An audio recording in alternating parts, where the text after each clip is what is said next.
KFI, Mo Kelly. We're live everywhere on the iHeartRadio app. And many months ago, we told you that there was a Me Too moment coming for the music industry. Just want to remind you, we called that this was going to happen. We'll get into the Diddy allegations before the hour is over. We'll tell you about the most rodent-infested cities in America. And you know, with us, if we got a countdown, that means there's probably a California connection. And groundbreaking for a Costco here in L.A. What? We better ask Mark Ronner about that because he's the only one in the studio who has a Costco ID. That's hard to believe. Elmer, do you have a Costco ID? No, but I want one. Yeah, okay, so we're going to have to use Mark's. We all look like Mark. They won't know. Yeah, nobody could tell the difference. And also... Wait, Mo. You missed the biggest part about the Costco store. It's not the groundbreaking of a Costco. It's the groundbreaking of a Costco apartment living complex. Well, yeah. It's work and play. It's work and play, but it's a Costco apartment.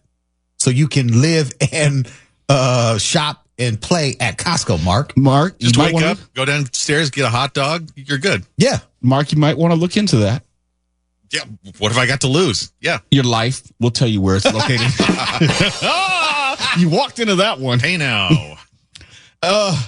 But most importantly, you know how last week we had this severe heat index and people were falling out because of heat exhaustion and heat stroke? Well, that's not the case anymore. Well, that's They're going to spit on these things. The forecast calls for Hawk Tua. Oh, boy. Spit on that thing, yeah? I'm about to go outside right now.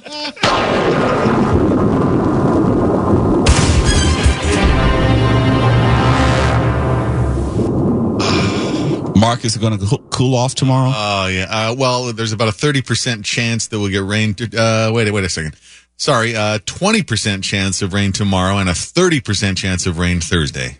Any particular area, region, just all of Southern California? Just everywhere, yes. Okay. I don't have more specific information. Just wherever you are. You got a chance of rain tomorrow. Okay. Yeah, just holistically rain. I don't like rain, but I'll accept it on this occasion because it's been pretty hot as of late. And, Mark, you get your chance to flip off people with the rain because California drivers cannot drive at all. I don't look forward to that. You think I derive some joy from that. And yes, you do. You said you do. No, you said you do. You said you love flipping a double bird. It's my civic duty. I feel like I'm stepping up to the plate and doing something that's important for society. And I take no pleasure in it. Mm-hmm. Sure you do. Somebody's driving dangerously and obnoxiously. They need to be notified, and that's the quickest and most efficient way to do it. All right, we shall see. And have you circled on your calendar October 30th? Have you circled that date on your calendar? I'm only talking to the people who really love this show. Have you circled the date on your calendar? Because if you really love this show, you will circle that date and don't schedule anything for the evening of October 30th. It's like, Mo, what are you talking about? Why do you keep teasing this? Well, we're putting the finishing touches on something very special, which will be coming up around October 30th next month, and you might want to be a part of it. You might not. I mean, who knows? But I'm just saying, if you want the opportunity, it would behoove you to make sure that that day is free. If you're breaking out behoove, you know it's serious. It behooves you to keep that day open, or at least if you're going to block it out, make sure it's blocked out for later with Mo Kelly. We got something very cool, very special, and very exclusive for just the folks who've been riding with us for the past year and 3/4. You think so, Twala? You think? Are they ready? I think it's about damn time we do something this big. Yes, it's for the people. Yeah. Mm-hmm. Mark, I don't know if you're invited, but I'll see what I can do. Thought you were going to say you didn't know if I was a person. No, I know you're not a person. Thank you. You're an automaton, just like at Disneyland. Well, that's illogical of you to say that. I should point that out. All right. Well, at least I didn't call you a rodent or anything like that. No, that'd be too far, and I know you respect me too much to say anything that filthy. I would not say that, but when we come back, we will tell you about the most rodent-infested cities in America, and whether any of them or all of them are here right in California. That's next. You're listening to Later with Mo Kelly on demand from KFI AM 640. Fortunately, or at least knock on wood, haven't had to deal with rodents at my house. Fortunately, hopefully that doesn't change anytime soon. My wife used to work for this company called Ecolab, and she would go around to different restaurants and businesses and talking about, hey, you need to do this to make sure that you don't have a rodent infestation. This is to look out for. You can't have this pan down on the ground because it's accessible to rodents and vermin. So I learned a lot through her. So I see these stories and like, oh yeah, okay, that makes sense. Well, Terminix looked into which of its 300 branches dispatched the most rodent control services last year, 2023. And you might guess that there may be some California cities on this list. They have the top 15. We'll just do the top 10. Do you have any guess, Mark Runner, who's number one? For rats? Rats, rodents, yeah, in general. I think I should recuse myself because Conway mentioned it before you came on. Oh, okay. It's not what I would have expected, though. I would have expected Chicago. Okay. Elmer, that means you know then. Yeah, I know. Okay. All right. Well, let's start with number 10.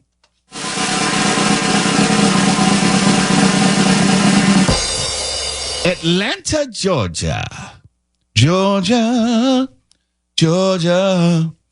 For nothing but rats. Like Rats, an old huh? sweet song. Yep. Rats everywhere. How about number 9?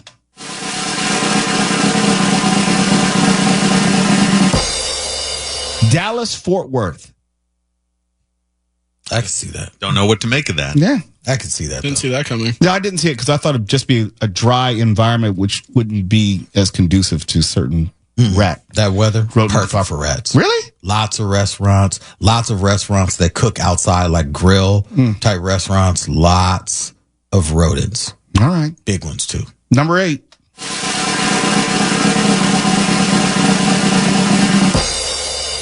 I parked my car. I can't do a Boston accent. Mark, can you do a Boston accent? Not sober, no. That's their secret, too. Okay. Number 8, Boston. Number 7.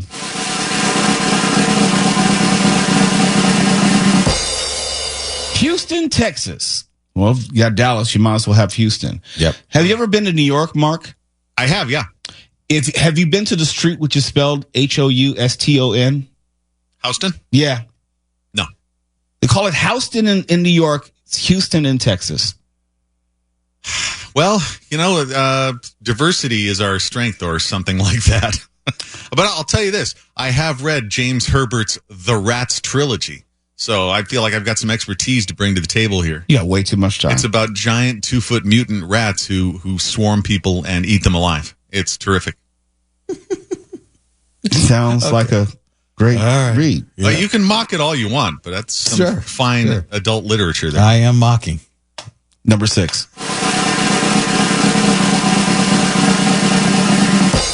Chicago. Chi-Town. Chirac. Yeah. Chirac? Easy call Chirac. there, yeah. Chirac. Same Chicago's more rats than people. Damn. Just vitriol tonight. Don't blame me for telling you the truth. Number 5.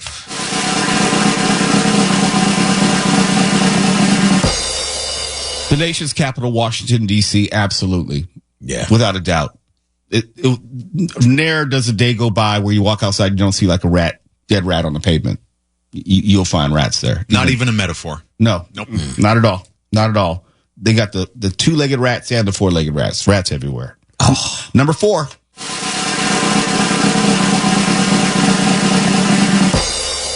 The city of brotherly rodents. Philadelphia comes in at number 4. I can see that, man. Yeah, I can see, big cities, dense populations, Very a lot dense, of food. Yeah, very yeah. ratty. Yeah. Very ratty. A lot of exposed trash. Yep. Coming in at number 3.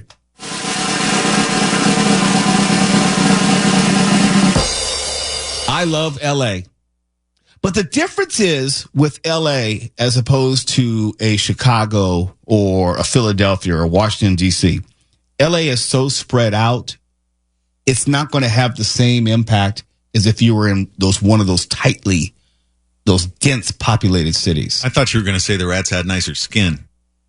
No, they have nicer asses. What are you talking about?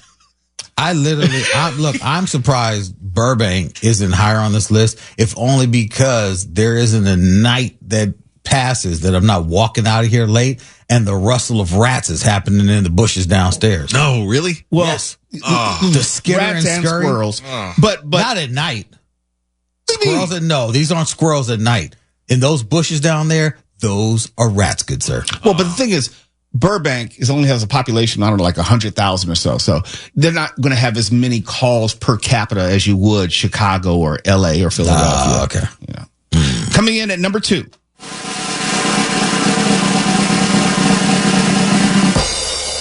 San Francisco and Oakland and San Jose. That's kind of unfair. They've lumped them all together. It's not like they're one city. Nah, but it's one big rat mecca.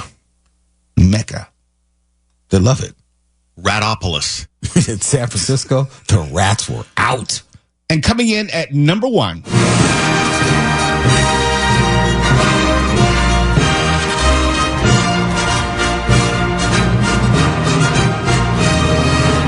No big surprise.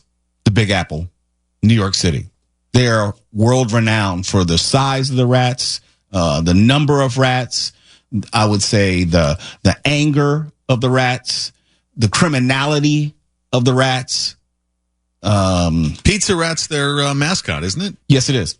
Yes, it is. I grew up in the Bronx. I grew up in New York, so my childhood was just filled with a lot of rats growing up, so desensitized to them. You would see them everywhere all the time. Yeah, like when I went to bed, it's like they knew we all went to bed and they come out at night and they're like, okay, they're sleeping.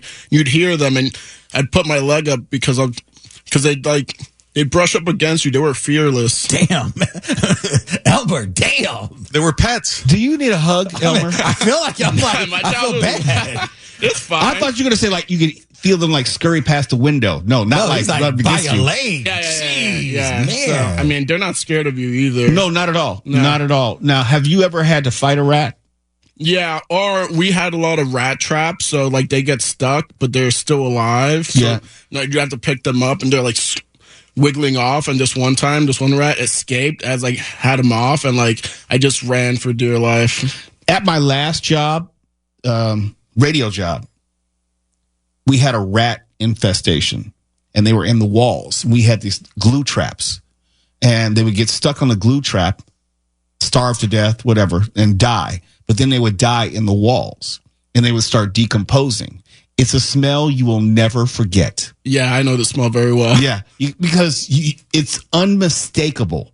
And unfortunately, in my first house when I used to live, like 92nd and Western, we had mice and rat problem, but we had the old school rat traps, which was you actually had the cheese on it and the spring load. The old Warner Brothers. And people don't know those were real rodent traps. Did they actually say Acme on them? I don't know, but my mother wouldn't let me get too close to them. Seriously, because they were dangerous to kids, and I was a very young kid, and you would hear them just go off in the middle of the night, go smack, and it would snap their neck or whatever because it would catch them in that trap, and then my father would get up and go dispose of them. But yeah, we had actual mice and rat traps with the spring load, and you put the actual cheese or bait on it, and it would snap their necks. I feel like that's more humane than the sticky traps because at least they died instantly. Like half the times I'd find them still alive, just kind of like grasping. Struggling. Yeah. It's pretty sad. Seeing that. I can tell you that if you got kids, H.P. Lovecraft's The Rats in the Walls makes for some great bedtime You have reading. a literary reference for every damn thing. Great bedtime reading for a child. Your mind is so surreal, man. I love it. I love it. You're mocking again, but I'm serious. Look, seriously, you're just being able to call upon such lurid, disturbed references. It's not disturbed. Listen to me. This is serious. When I was a child, I had an LP recording of David McCallum reading The Rats in the Walls, and I used to put it on to go to bed. David McCallum from like NCIS. David McCallum. Yeah. He was a terrific. He did what back in the day were audiobooks on records. I did not know that he did audiobooks or voice work like that. Yeah. I just knew him as an actor. And you can find that on YouTube too. But you listen to that to go to bed. Yeah. That's the problem. Down in the basement in my grandparents' place. It was terrific. Mark, both of you need a hug. No wonder you love horror movies. Like I couldn't even watch Night Gallery at night as a kid. Really? Yes. Yeah, you're the one who needs a hug, man. Look, all that stuff, it would interrupt my sleep. No, I would get nightmares. No, sir. Well, we can't have that. It's Later with Mo Kelly. We're going to go to Costco and get a hot dog when we come back. You're listening to Later with Mo Kelly on demand from KFI AM 640. Later. KFI Mo Kelly, live everywhere on the iHeartRadio app. Every single week, without fail, my wife goes to Costco. It's not the same one. It could be the one in the Torrance area. It could be the one in like the El Segundo area. They got one, I think, in the Inglewood area. She may hit them all looking for whatever. And it depends if she's going for food or gas, because usually it's never both at the same time. For some reason, she's willing to get in that long-ass line and wait for some moderately discounted gas. The lines move fast. Yeah, but I've been in the car with her. Sometimes take 15, 20 minutes. Really? Yeah. It never takes that long for me, even if the line's all the way out to the street. Golly, I don't know how you do it. And then there are other times where she'll wait in a line to get her car washed. Some of them have car washes and everything. I haven't done that. Why bother? Well, that's my point. Why bother? Why bother? But some people are willing to bother, so much so they've been begging to have a Costco in their neighborhood. And the first ever Costco to South LA is coming. They just broke ground on it. And it will be a dual use where it has the Costco at the base and also 800 new apartments. 800? 800. That's like something out of Judge Dredd. Are you kidding me? No, it's more like something out of New Jack City. It's the Carter Apartments. Okay. If you're familiar with that movie. All right, yeah. 800. And it's going to be at the intersections of La Brea and Coliseum. If I'm not mistaken, that's the jungle. La Brea and Coliseum. Yeah. And it's going to be done by Thrive Living, the real estate company behind the project. And it's going to be mixed use, as I said, 5-acre commercial lot, and 23% or 184 of the 800 apartment units would be set aside for low income households. Now, if I were at a different point in my life, let's say I was in my 20s or so, and I had the opportunity to live in a complex like this where you had a Costco or a grocery store, something like that, at its base, I would jump at the opportunity. You got a Whole Foods with apartments right across the street from us. Yeah. I think you'd be very happy It's there. a different price point. Okay. It's a slightly different price point. We talked about that off air. Yes. You know, there's a lot of eye candy in there, but it's a different price point. From the apartments to even the food. The Costco is a lower price point, and obviously there's going to be the units have to be more moderately priced given the area that is going to be placed. But if I were younger, yeah, I would consider something like that, because you have to take into account that you don't have to spend money trying to drive to the local grocery store. And here's something else, and here's the serious point. In South LA, largely there's a food desert. And that's terminology for there are not a lot of grocery stores. They're small markets. Like you may have a meat market or a bodega style market. I know, Elmer, you know about that. But the supermarkets, you don't see a lot of them. You get the occasional Food for Less, the occasional Ralph's, occasional Superior, but you don't get the Albertsons. You don't get the Pavilions. You definitely don't get the Gelsons. Maybe you're lucky you might get a Vons. But they're few and far between. They're really spread out. So when you have something like Costco, which is a giant all by itself, and you put it in a place which is near a lot of housing, that helps a lot of people who may not have consistent or dependable transportation, and you can do the shopping and literally go upstairs. I mean, literally. Because all the times that I lived, well, the closest I ever lived to a grocery store, I lived at the corner of Coldwater Canyon and Ventura Boulevard, right next to the Sportsman's Lodge when it was still there. Cat-a-corner was a Ralph's supermarket. I know the Ralphs you're talking about. Isn't that also near a, what's that taco place? Never mind. I don't know, because it's changed so much since I've been there. Yeah. But I would walk to that grocery store, and you could take the cart just about to my apartment building before the wheels would lock up. Just about. I know this because I stole a cart and used it to move out of that apartment building when I finally left. Well, the statute of limitations is probably over. I want to know if the apartments above the Costco are going to be as no frills as the Costco itself. Is it just like all wood pallets and some like gorilla racks slapped up in there? Yeah, it doesn't say, but it's a legitimate question more than it is a joke. Because if you think about the location and you think about the economic, the area of what you're pulling from, yes, 184 units are supposed to be for low income, but in general, that area is not economically well to do. Like if you get a visitor or a delivery, does the concierge just shout at you?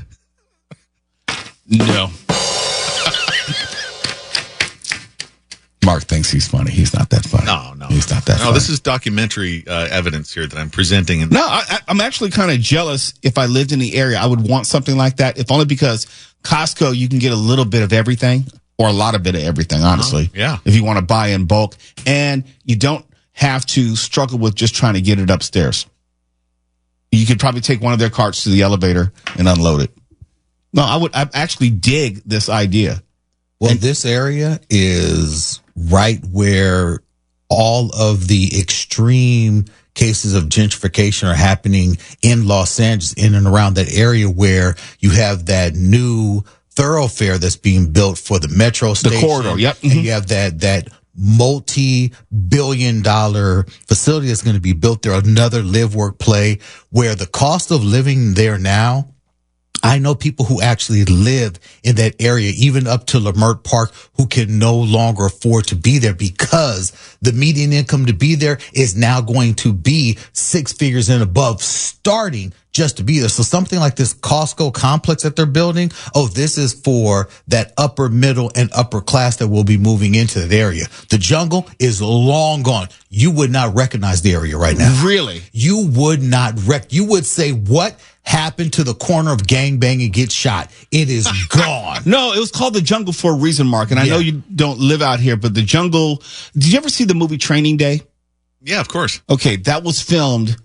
I'll say the scenes were mostly filmed in the jungle, which is not far from the Baldwin Hills Crenshaw Plaza, that area around it. When you see the street Coliseum Street or Crenshaw and La Brea, that's generally the jungle.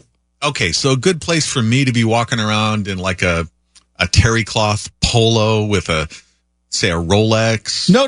To Wallace Point, it has changed so much from when, like you saw Training Day, you wouldn't recognize it because it is completely turned over in the way that many of the Inglewood neighborhoods have turned over thanks to SoFi Stadium and Intuit Dome and so forth. And this is the push-pull, plus-minus, good, bad of you bring in these economic dollars like a Costco and these other developments, but oftentimes they will buy up the housing of the people who live there, usually in apartments, and they have to find somewhere else to live, or if they're going to stay in those neighborhoods, because, and this goes back into no rent control, they were literally doubling people's rents overnight. Yeah, I've noticed this happening in a lot of different places, which is they go from too dangerous to walk around in to quickly too expensive even to consider, with no golden period in between. Yeah, that's exactly what happens. And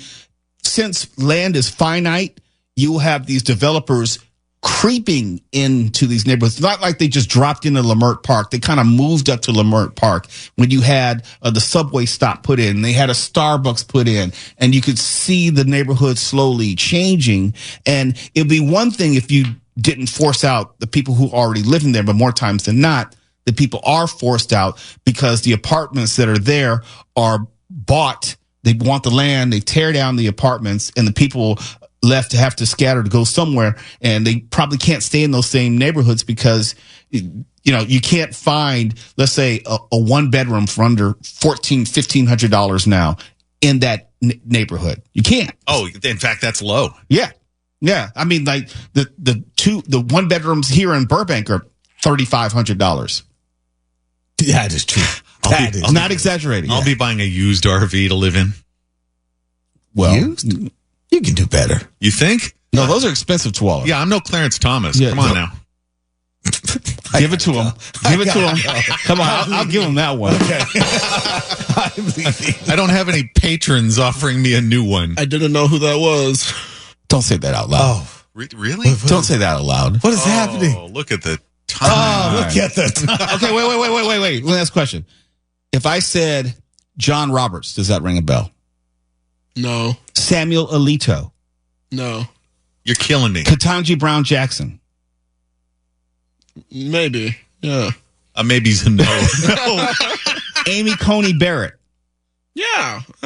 Who is that? Name's familiar. KFI AM 640. We're live everywhere. The iHeartRadio app. Damn. You're listening to Later with Mo Kelly on demand from KFI AM 640.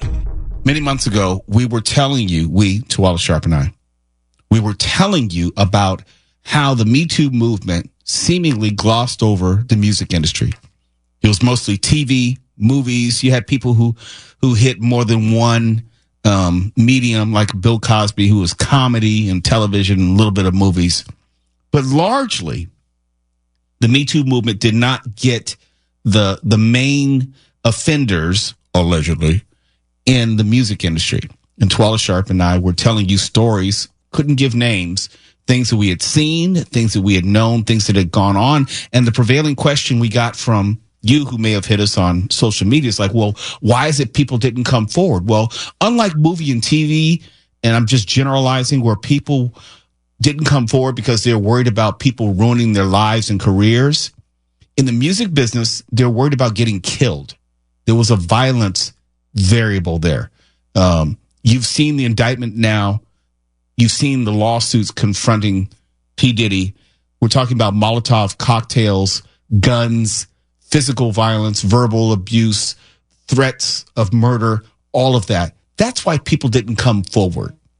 And if you're wondering, like, well, whether you can believe some of this because some of it goes back many years, I say this as someone who worked in the business. There was a very good possibility that if you did the wrong thing, that you were going to get killed. And I'm not exaggerating. And Twala has his own stories. When I worked at Virgin Records, we had armed police security all day, every day, because at any given moment, someone could have walked in and shot up the place.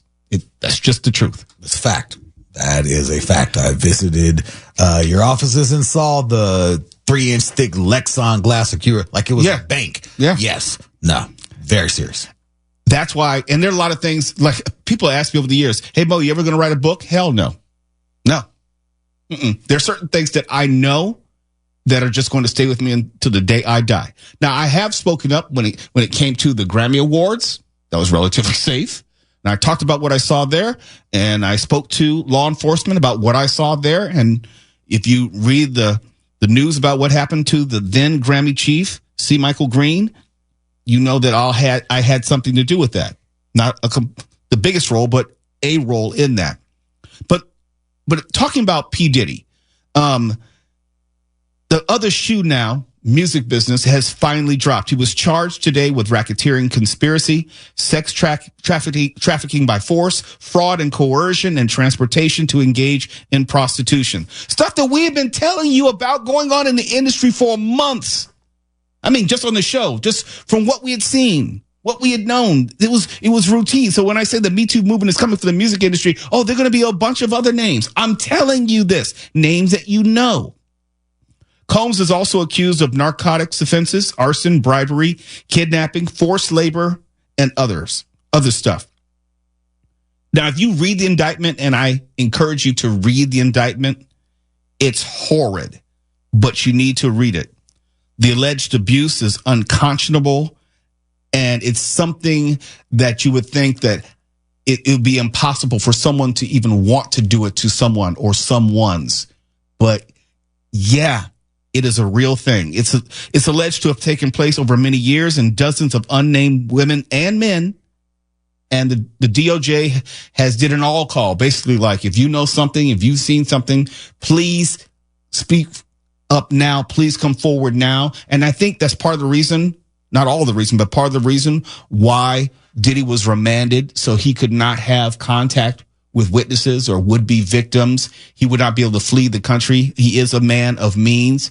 He has the private jets and the way and the money to get out of the country very quickly. Let me just say like this. When I heard that they had remanded him and he was not able to post bail, he was willing to put up $50 million bond. That ought to tell you what type of means he had. That told me that the DOJ is obviously concerned about him fleeing, but also thinks that they can put him away for good. Good. Yeah. And I said, just from working with the federal grand jury for 4 months, when they indict you, they already have you. They have him. I'm not saying he's guilty. He's not guilty until he's convicted beyond a reasonable doubt in a court of law. I'm just saying they're going to convict him. They don't bring charges unless they think it's a lock. And if you look at the amount of physical evidence, not even saying the evidence that we don't know as far as wiretaps, what they found in the searches and raids of the multiple homes, the witness testimony, the people. Oh, and here's the last thing before we go to break. There will be other people who will come forward now because they know there's a degree of safety and protection for these witnesses. And they're going to be people in his employ who are now going to flip because Sean Combs is not out on the street. And they're going to give testimony. Maybe some might have been former workers and they'll get immunity. Some were other victims who will come forward. What the federal government has on Diddy right now will pale in comparison to what they will have in 2 months. Diddy, and I'm not saying this to be hyperbolic, I'm saying that he's probably facing anywhere from 20 years to life. He and I are the exact same age, born the same month. So I know where we are in physical life terms. It is highly unlikely that he will ever see another free day again. Ever. It's later with Mo Kelly. KFI AM 640. We're live everywhere on the iHeartRadio app. Heard any of our secret mind control hidden messages recently? No? That's because we're really good at it. KFI. And KOST HD2. Los Angeles, Orange County. Live.